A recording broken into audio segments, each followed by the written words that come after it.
Hello +1 commerce. So now today we are going to start our next chapter which is measure of dispersons. ठीक है.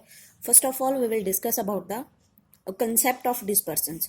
So with the average method, average represent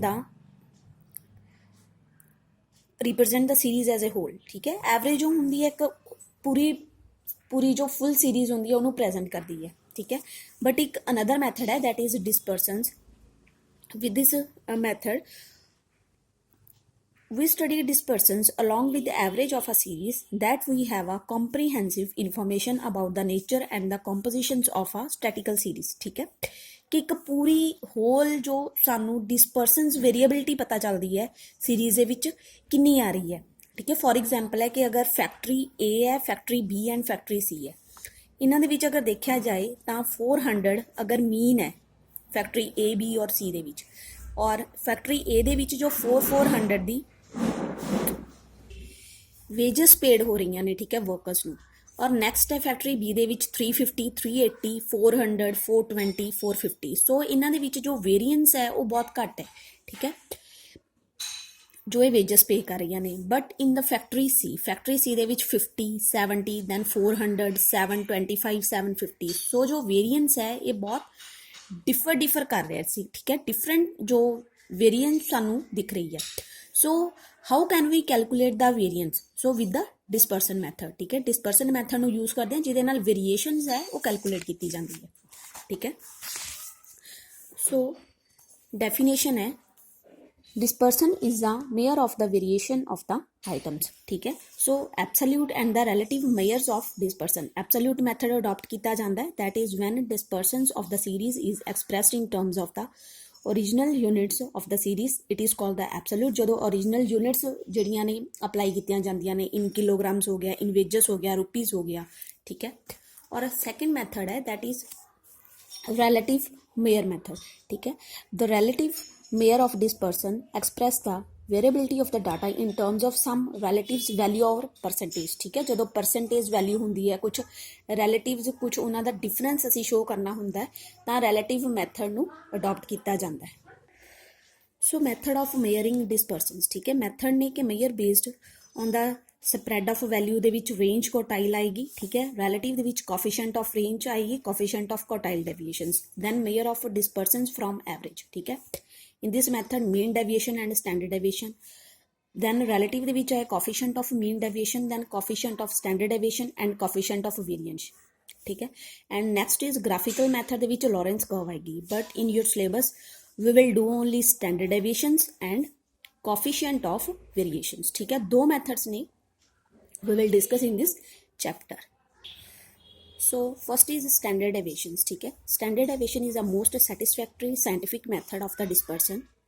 It is a widely used method in the statistical analysis. ठीक है. So जो standard deviation होएगा, this is a sometimes called a root mean square deviations. In root mean square deviations कहते हैं. This is generally denoted by the sigma of the Greek language. ठीक है. So standard deviation is a square root of the arithmetic mean of the squares of the deviations. ठीक है. Of the items from the mean value. ठीक है. It will be clear in the illustrations. So first है standard deviations for ungrouped data. ठीक है. Individual series होएगी. Then 4 method will be applied. First is actual mean method. Second is assumed mean method. Third is step deviations method and fourth is direct method. ठीक है. First is actual mean method. Its formula is standard deviations. जो standard deviation होएगा its a sign is standard deviation. ठीक है. Equal to under root sigma x square over n. जो होएगा x होएगी सानू मिलेगी x minus mean the whole square. ठीक है. over n. ठीक है. So x find out करने दे लिए सानू की कैलकुलेट करना पड़ेगा, x माइनस मीन कैलकुलेट होएगा. ठीक है. First of all so in the first illustration following are the marks obtained by 10 students. ठीक है. Of a class calculate standard deviations and the coefficient of standard deviations. ठीक है. Standard deviation calculate करना है और coefficient of standard deviation. So it's a serial number. ठीक है. 10 student ने जिन्होंने मार्क्स सानू मैंशन किए हुए हैं। सो सिग्मा एक्स आएगा साडे कोल 110, ठीक है। डेविएशंस की होएगी X equal to X minus mean. So value दे विचों असी we will calculate the mean. So mean formula is sigma x over n. Sigma x की नहीं आए वैल्यू दा, that is 110 over items की नहीं आने साडे कोल, numbering of items is 10. So mean is equal to 11, ठीक है, 11 आया। So next step is deviations. Deviations की में calculate होनी है, that is x is equal to x minus mean. So x value is 12 and the minus mean is 11, ठीक है, it's a 1, 8 minus 11, ठीक है, it's a -3, 17 minus 11 6, so it's a X value, ठीक है, sigma X is equal to 0। Then next step is, क्योंकि standard deviation formula is under root sigma X square over N, X चाहिए है, so X square आएगी, X square 1 square is 1, next है -3 into -3 that is 9, 6 into 6 36, 2 इंटू 2 4, ठीक है। जो x value आई है अपने को ओदी स्केयर होएगी, एक्स की स्केयर होएगी, ठीक है। एक्स वैल्यू आएगी, it's formula is x minus mean, ठीक है। देन जो एक्स वैल्यूज आएगी ओदा स्केयर होएगा, ठीक है। वैल्यूज पुट होगी sigma x square, it means 244 over 10, ठीक है, अंडर रूट है, सो सॉल्व होएगा, दैट इज 4.94, ठीक है। Next is coefficient of standard deviation. So coefficient of standard deviation formula is standard deviation over mean, that is 4.94 over mean कितना आ रहा है, that is 11, ठीक है, 11 equal to stand coefficient of standard deviation we will get 0.45, it's a mean and it's a standard deviation value, ठीक है। Next method is assumed mean method. So assumed mean method formula is standard deviation under root sigma D X square over N minus sigma D X over N the whole square, ठीक है। So assumed mean method दे विच D calculate होएगा, ठीक है। So D X होएगा, that is D X equal to X minus A and it's related to shortcut method, ठीक है। शॉर्टकट मैथड ऑफ मीन दे नाल रिलेट करता है, ठीक है। सीरियल नंबर है दैट इज 10, साइज मैंशन किया हुआ, ठीक है। सो डी एक्स की आएगी एक्स माइनस ए, जो ए है that is 20, A assumed value है, ठीक है, from the x. So it's 8 minus 20 that is x minus a, next value 10 is x minus a is 20, ठीक है, 12 minus 20 14 minus 20, then 16 minus 20, so 20 minus होएगा in the from the whole value, ठीक है। then we will get the sigma dx, ठीक है। Plus items अलग add up होंगियां, ठीक है, माइनस अलग एडअप होंगियां, then we will get the sigma dx equal to -30, ठीक है। Next step is in the formula sigma dx square, sigma dx square चाहिए, ठीक है। सो जो dx वैल्यू है देन dx स्क्वायर होएगी, so -12 into -12 that is 144, -10 into -10, ठीक है, -10 इंटू -10 दैट इज 100, ठीक है, -12 इंटू -12 दैट इज 144, सो -8 है, -8 into -8 that is 64 and minus minus plus, ठीक है। Next is -6 into -6 that is 36, ठीक है। सो डी एक्स स्केयर होएगी, that is sigma D X square आएगी 420, ठीक। सो फॉर्मूला अडॉप्ट होएगा under root sigma D X square over N minus sigma D X over N the whole square. So sigma D X square कितना है, that is 420 over 10 minus sigma D X जो value आई है साडे कोल that is -30 over 10 the whole square, ठीक है।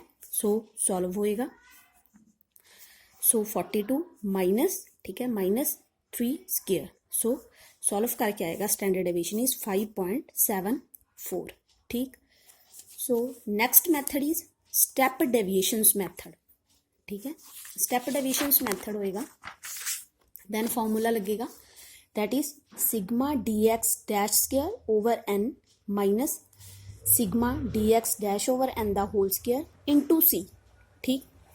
सो illustration mention है that is number of person 1 to 5 and the monthly income is already mentioned, ठीक है। it's a serial number monthly income, so की आएगा first is dx is x minus a, ठीक है। ਇਹਦੇ ਵਿੱਚੋਂ a assume ਕੀਤੀ ਹੈ that is 1000, ठीक है। so 500 minus 1000 it's -500, 700 minus 1000 that is minus 300, ठीक है. 1000 minus 1000 that is 0. 1500 minus 1000 that is plus 500. 1300 minus 1000 that is 300. So next step is dx dash. dx dash की होएगी dx dash is equal to dx over x c, ठीक है. c एक common value होएगी जो divide होएगी. So C suppose करो common value is 100, ठीक है. So 500 over 100 that is minus 5, minus 300 over 100 that is minus 3, ठीक है. 500 over 100 that is 5, 300 over 100 that is 3. So it's a sigma dx dash is equal to 0. Next step is dx dash square, ठीक है. जो dx dash I है यदि square होएगी. So minus 5 into minus 5 25, minus 3 into 3 9, 5 into 5 3 into 3, ठीक है. It's a sigma dx dash square. So फॉर्मूले च पुट हो जाएगा and we will get sigma dx dash is 68 over n value 1 to 5. It's a 5 minus sigma dx dash is 60 0, ठीक है. जो sigma dx dash मिली इट्स वैल्यू इज 0 0 ओवर 5, ठीक है, into 100. So values put होंगी and we will get the standard deviation is 368.78, ठीक है. It's a 4 method is direct method, ठीक है. Direct method formula is sigma x square over n minus sigma x over n the whole square, ठीक है. direct method है. Marks mention किए हुए ने that is x and marks किने ने नंबर ऑफ आइटम्स ने दैट इज 5, ठीक है, number of students. So x simple है, x स्क्वायर हो जाएगी, ठीक है, that is sigma x square और एक ही हो जाएगी सिग्मा x, ठीक है. वैल्यूज पुट हो जाएंगियां.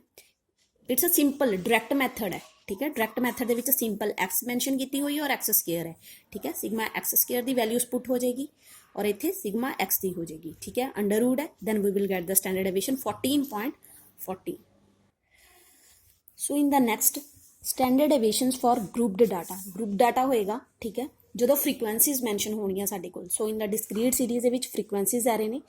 then we will apply the two methods. first is actual mean method and second is assumed mean method, ठीक है. so actual mean method है जो और which formula ਸਾਡੇ ਕੋਲ put ਹੋਏਗਾ that is sigma f x square over n that is sigma f x minus mean the whole square over n, ठीक है. find out the standard deviations of the following data using the direct method, ठीक है. Direct method लगेगा, simple method लगेगा, but size और frequency mention है, that मीनस x और F सानू मैंशन कीतियां हुई ने, ठीक है. सो it's a x, it's a F, ठीक है. Number of x, number of term साडे कोल टोटल फ्रीक्वेंसीज बनी है दैट इज 17. नैक्सट स्टैप की है एफ एक्स, ठीक है. एफ और एक्स की मल्टीप्लाई होएगी 4 इंटू 1, ठीक है, 6 into 12, 8 into 3, 10 into 5, 12 into 3, 14 into 2 and 16 into 1, ठीक है. मल्टीप्लाई हुई है. दैन डेविएशंस फ्रॉम मीन तो डेविएशंस फाइंड आउट करांगे. दैन फॉर्मूला की होएगा x minus mean. So first of all की होएगा सानू मीन फाइंड आउट करना पएगा. मीन की होएगा simple sigma F X over N, ठीक है. मीन फाइंड आउट करने के लिए असी सिग्मा एफ एक्स किया. Then we will get the mean is 10, ठीक है. दैन एक्स वैल्यूज कितनी ने, एक्स इज 4. सो 4 माइनस 10 होएगा, ठीक है, क्योंकि मीन 10 आया है. दैन 6 माइनस 10 होएगा, 8 माइनस 10 होएगा, 10 minus 10, 12 minus 10, 14 minus 10, 16 minus 10, clear है. Then next step is next की है एक्स स्केयर होएगी, ठीक है. सो साडे कोल जो एक्स की वैल्यू फाइंड आउट हुई है ओदा स्केयर होएगा, ठीक है. 6 into minus 6 into minus 6 minus 4 into 4. Next step is F X square, ठीक है. एफ एक्स स्केयर चाहिए. दैन एफ साडे कोल दिती हुई है, एफ मैंशन है और एक्स स्केयर भी मैंशन है, ठीक है. एफ और एक्स सैपरेट असी कैलकुलेट कर लिया. दैन की होएगा 1 into 36, 2 into 16, 3 into 4, 5 into 0, 3 into 4, 2 into 16 and 1 into 36, ठीक है. Then we will get the sigma F X square equal to 160, ठीक है. फॉर्मूले च पुट होंगे standard deviation equal to sigma F X square equal to sigma F X minus mean the whole square, ठीक है. Sigma F X minus mean की है that is x values, ठीक है. 160 जो सिग्मा एफ एक्स साडे कोल मिले है that is sigma F X square over N, ठीक है. सिग्मा एफ एक्स जो सानू 160 मिलिया होया है, ठीक है. एन कितनी है साडे कोल 17 जो असी फाइंड आउट की है, ठीक है. सो 160 17 साडे कोल स्टैंडर्ड डेविएशन आएगा 3.07. So it's actual mean method.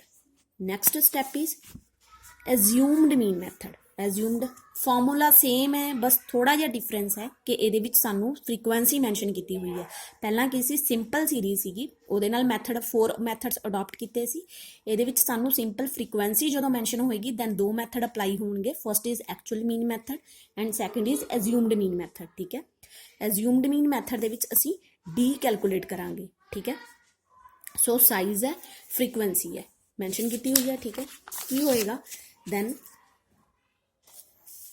dx calculate होएगी. ठीक है, that is x minus a, और जो a we will get a from the x values, that is 5 is a.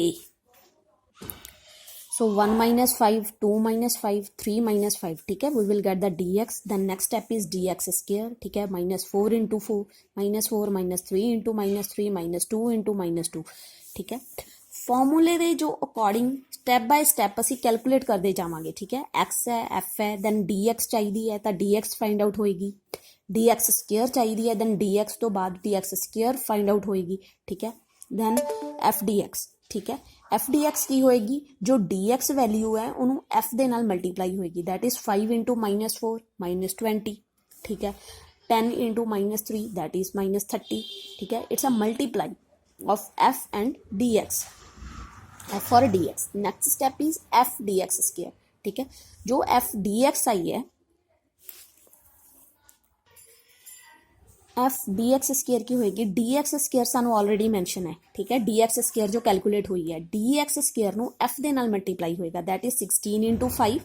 ठीक है, 9 into 10, 15 into 4. ठीक है, 20 into 1, 15 into 0, 10 into 1, 10 into 4. ठीक है, 15 into 9, that is 135. F D X का स्केयर नहीं होएगा. ठीक है, एफ डी एक्स का स्केयर नहीं होएगा, बट जो already D X, first of all we will find out the D X and after that D X square. ठीक है, सो डी एक्स जो स्केयर होएगा ਉਹਦਾ मल्टीप्लाई होएगा एफ ਦੇ ਨਾਲ. ठीक है, so we will get the sigma F D X square. Formula put होएगा, that is sigma D X square over N minus sigma D X over N the whole square. Values put होंगे, then we will get the 2.07. So it's a standard deviations with simple series. ठीक है, and we calculate the standard deviation with the 4 methods. ठीक है, in next we calculate the standard deviations with the group data with x and f frequency, and we adopt the two formula, that is actual mean method and assumed mean method. ठीक है.